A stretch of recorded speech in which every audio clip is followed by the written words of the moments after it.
chu in news con nước đê để tin tu cả mê chắc ô jen jen ne jen ra je chắc win mon tum jelly jen jelmi de toa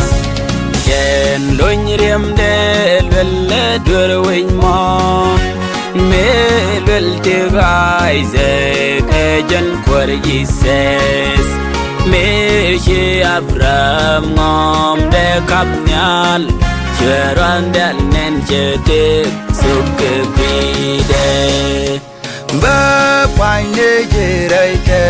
ka mương ngọ de te ka ba baliang ni ji ba pai ne je rai te ka mương ngọ de te ka ba baliang ni ji e jin no created ku bos ko ken nok du e jin yo created ku dang ko den ni ku mi cha tes bi a ye posta e jin lo da mo a cham be chol cha da ngai sho da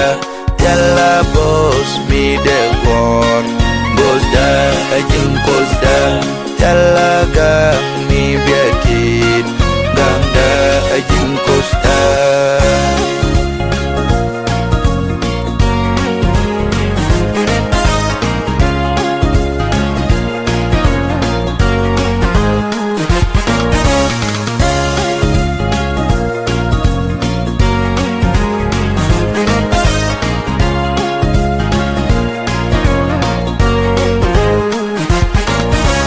Kabe was kunyal yen tiang ni wen mon le bara was tong no ab kwar boy bere nga en kwar boy kunyal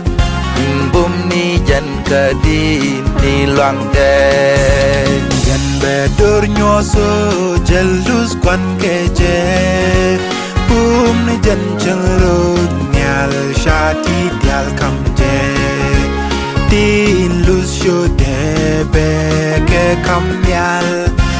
beke mojge koy bidungi ba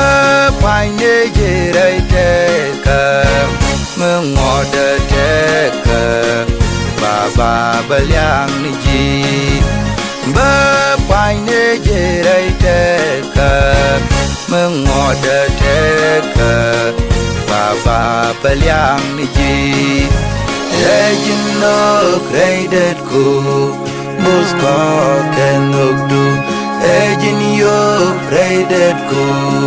dang ko den ni ku mi cha tes bi a ye posta e jin lo da mo a cham be chol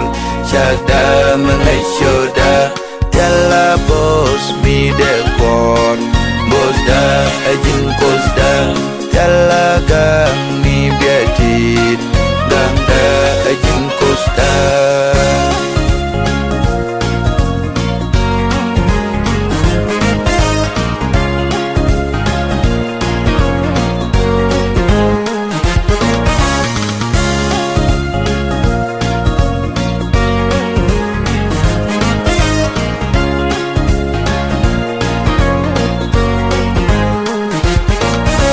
log yanda ko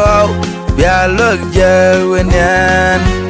tel kanta ka kanai de log karya de ji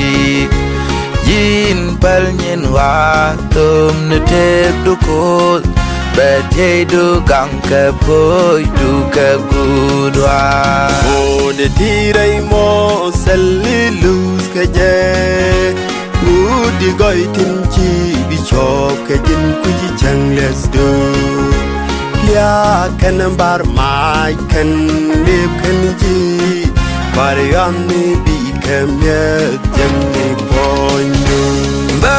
pai ne je rai te ka mương ngọ de te ka ba baliang ni ji ba pai quay nê dê ray tê cờ mừng ngọt đơ tê cờ bà liang ni ji ê jin nước ray đất khu bos có kê lục du ê jin yok ray đất khu đang có tên ni khu mi cha kes bia yak costa jin lơ da mo ai cham bê ai chol chắc đã mừng ai cho đã yalla boss mi de gon boss da jin costa yalla gang mi bia